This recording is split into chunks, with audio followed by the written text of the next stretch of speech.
Bayangkan satu manusia dengan kecerdasan yang melampaui zamannya, mampu mengubah arah sejarah umat manusia hanya dengan coretan rumus di atas kertas. Seorang pria yang dipuja sebagai pahlawan oleh negaranya, namun dihantui rasa bersalah seumur hidupnya. Ia bukan seorang jenderal, bukan pula presiden, tetapi keputusannya membuat dunia memasuki era ketakutan baru, era nuklir. Inilah kisah J. Robert Oppenheimer, ilmuwan jenius yang menciptakan senjata paling mematikan dalam sejarah, lalu menghabiskan sisa hidupnya mempertanyakan apakah ia seharusnya melakukannya. Cerita ini bukan hanya tentang bom atom, ini adalah kisah tentang ambisi, moral, pengkhianatan, ketenaran, dan penyesalan. Dari seorang anak kecil pendiam yang gemar membaca puisi, hingga menjadi bapak bom atom yang namanya menggema di seluruh dunia. Sebuah perjalanan hidup yang penuh paradoks, cahaya, dan kegelapan.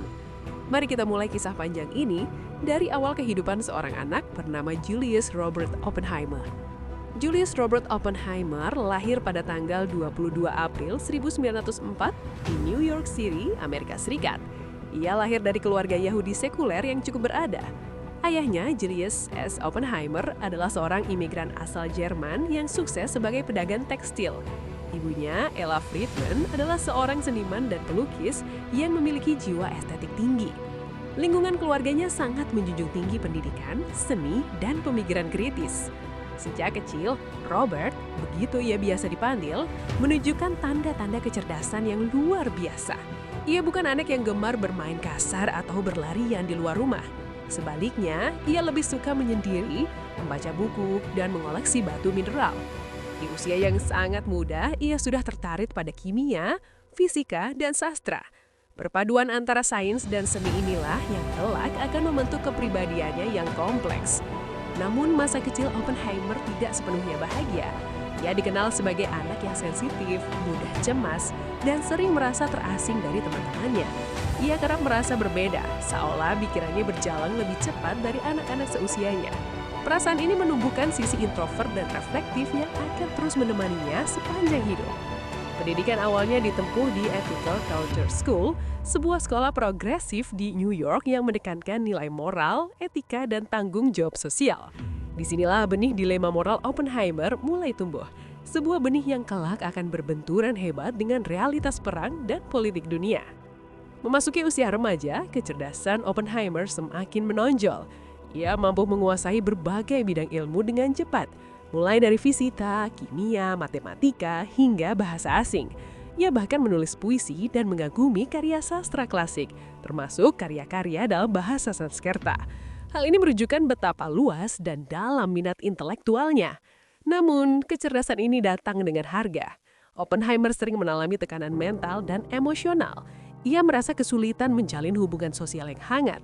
Ia kerap merasa tidak dipahami, dan dalam beberapa kesempatan menunjukkan perilaku yang dianggap aneh oleh lingkungannya. Ada sisi rapuh dalam dirinya yang tersembunyi di balik otak jeniusnya. Pada usia 18 tahun, Oppenheimer diterima di Harvard University. Di sana, ia melesat seperti roket. Ia menyelesaikan studi sarjananya hanya dalam waktu 3 tahun, sesuatu yang sangat langka. Prestasinya membuat banyak dosen kagum, namun juga sedikit waspada terhadap kepribadiannya yang intens dan perfeksionis. Di Harvard, Oppenheimer mulai jatuh cinta pada fisika teoretis. Ia menyadari bahwa inilah panggilan hidupnya. Fisika bukan sekedar ilmu baginya, melainkan bahasa untuk memahami alam semesta. Sebuah bahasa yang indah, kompleks, dan penuh misteri. Setelah lulus dari Harvard, Oppenheimer melanjutkan studinya ke Eropa, pusat perkembangan fisika modern saat itu.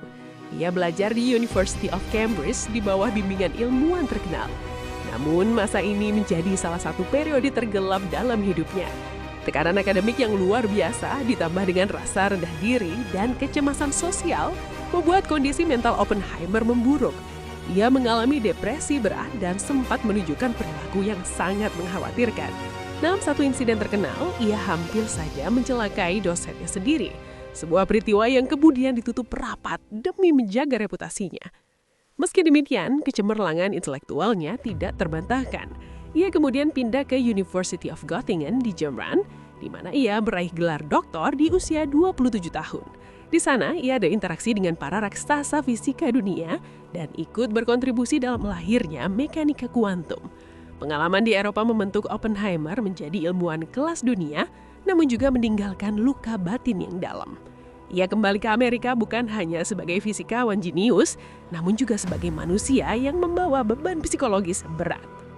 Sekembalinya ke Amerika Serikat, Oppenheimer mulai mengajar di University of California, Berkeley, dan Caltech. Disinilah reputasinya sebagai pengajar karismatik mulai dikenal meluas. Ia bukan hanya pintar, tetapi mampu menjelaskan konsep paling rumit dengan cara yang memakukan. Mahasiswa dan koleganya terpesona oleh gaya bicaranya, kedalaman pemikirannya, dan kepribadiannya yang misterius. Oppenheimer menjadi pusat intelektual, seorang magnet bagi para pemikir muda bertalenta. Ia membangun komunitas ilmuwan yang kelak memainkan peran penting dalam sejarah dunia. Namun di balik kesuksesan akademiknya, Oppenheimer mulai tertarik pada isu-isu politik dan sosial. Ia bersimpati pada ide-ide kiri, mendukung menggerakkan buruh, dan memiliki hubungan dengan orang-orang yang terafiliasi dengan Partai Komunis. Pada masa itu, simpati semacam ini belum dianggap berbahaya. Tanpa ia sadari, catatan politik inilah yang kelak akan menghantainya. Dunia sedang bergerak menuju perang, dan Oppenheimer akan segera berada di pusat badai terbesar dalam sejarah manusia. Ketika Perang Dunia II meletus, dunia berubah drastis. Amerika Serikat menyadari bahwa Nazi Jerman mungkin sedang mengembangkan senjata nuklir. Ketakutan ini mendorong lahirnya proyek rahasia terbesar sepanjang sejarah, Manhattan Project. Secara mengejutkan, J. Robert Oppenheimer, seorang fisikawan teoritis tanpa pengalaman militer, dipilih sebagai direktur ilmiah proyek tersebut. Banyak yang meragukan keputusan ini, namun Oppenheimer memiliki sesuatu yang langka, kemampuan menyatukan ilmuwan jenius dengan ego besar dalam satu visi bersama. Ia ditugaskan memimpin laboratorium rahasia di Los Alamos, New Mexico. Di tempat terpencil ini, para ilmuwan terbaik dunia berkumpul untuk satu tujuan, menciptakan bom atom sebelum musuh melakukannya. Oppenheimer bekerja tanpa henti. Ia menekan keraguan moralnya demi keyakinan bahwa proyek ini dapat mengakhiri perang lebih cepat. Namun jauh di lubuk hatinya, ia tahu bahwa apa yang sedang mereka bangun akan mengubah dunia selamanya. Di Los Alamos, tekanan luar biasa menghantui setiap sudut laboratorium. Waktu, ketakutan, dan rahasia menjadi makanan sehari-hari. Oppenheimer menjadi pemimpin yang keras, fokus, dan visioner. Ia mendorong timnya melampaui batas kemampuan manusia. Pada 16 Juli 1945, uji coba pertama bom atom dilakukan di gurun New Mexico. Ledakan itu diberi nama sandi Trinity. Cahaya menyilaukan menerangi langit, diikuti gelombang kejut yang menggetarkan bumi. Saat melihat ledakan tersebut, Oppenheimer teringat sebuah kutipan dari kitab Bhagavad Gita. "Aku telah menjadi maut, penghancur dunia." Kalimat ini bukan sekedar puisi. Itu adalah pengakuan batin atas apa yang telah ia bantu ciptakan. Beberapa minggu kemudian, bom atom dijatuhkan di Hiroshima dan Nagasaki. Ratusan ribu nyawa melayang. Perang berakhir, tetapi era ketakutan baru dimulai. Oppenheimer menjadi pahlawan nasional dan sekaligus manusia yang dihantui rasa bersalah. Setelah perang, Oppenheimer menjadi figur publik terkenal. Ia diangkat sebagai Ketua Atomic Energy Commission dan menjadi penasihat utama pemerintah AS. Namun pandangannya mulai berubah. Ia menentang pengembangan bom hidrogen yang jauh lebih mematikan. Baginya, manusia telah melangkah terlalu jauh. Sikap ini membuatnya berseberangan dengan militer dan politisi. Di era Perang Dingin dan paranoia anti-komunis, masa lalu politik Oppenheimer kembali diungkit.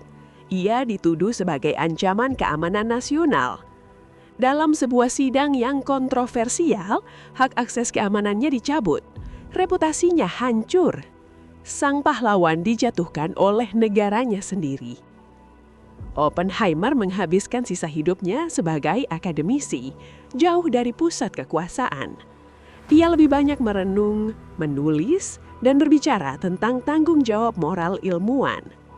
Ia tidak pernah benar-benar lepas dari bayang-bayang masa lalunya. Pada 18 Februari 1967, J. Robert Oppenheimer meninggal dunia akibat kanker tenggorokan. Ia wafat sebagai manusia biasa, bukan pahlawan, bukan penjahat. Warisan Oppenheimer tetap hidup. Sebuah peringatan bahwa kecerdasan tanpa kebijaksanaan dapat membawa kehancuran. Inilah kisah seorang jenius yang mengubah dunia dan dunia yang kemudian menghancurkannya kembali.